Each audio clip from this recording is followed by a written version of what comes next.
आहोत संकट चतुर्थीसाठी साबुदाणा। हे बघू शकता, स्वच्छ पाणी शकता, शेंगदाणे, हिरवी मिरची, बटाटे कापून घेतले आहेत।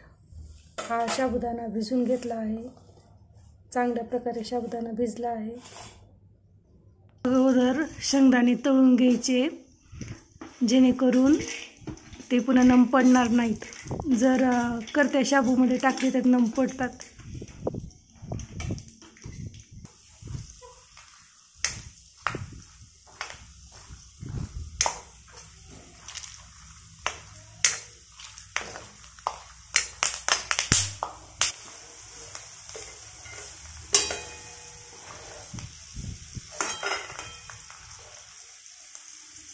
आता हिरवी मिरची, बटाटे टाकून घ्यायचं।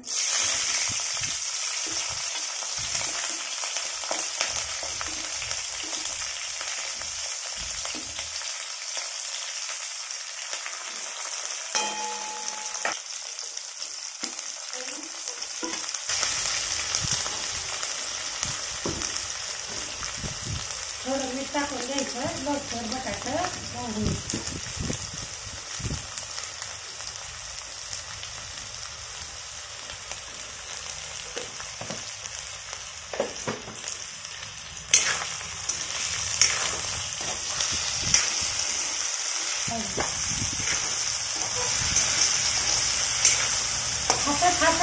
स्वयंपाक सुंदर होता, चविष्ट होते, चविष्ट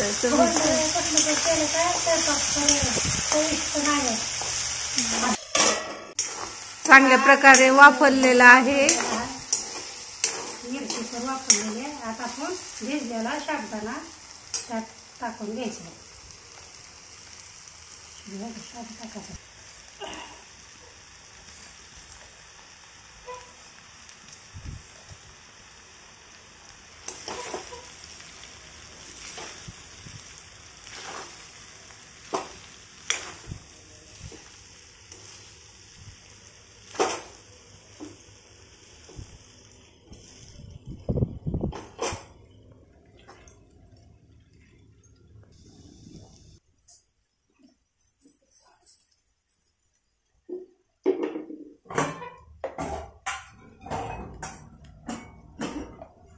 दोन तीन चमचे शेंगदाण्याचे कूट टाकून घ्यायचे।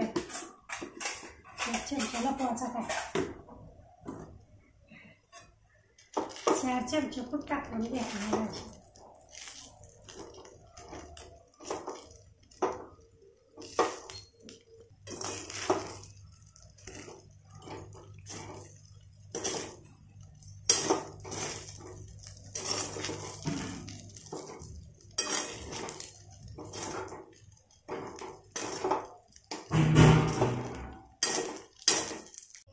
आता आपला शाबू चांगला शिजलेला आहे। आता आपण तळून घेतलेले शेंगदाणे वरून टाकून घ्यायचे।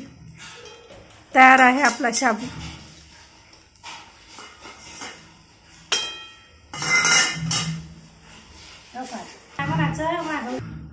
हे शाबू केलेला आहे, हे फराळीला एवढी शेप आहे ती, अजून म्हणायचं माझा उपास आहे।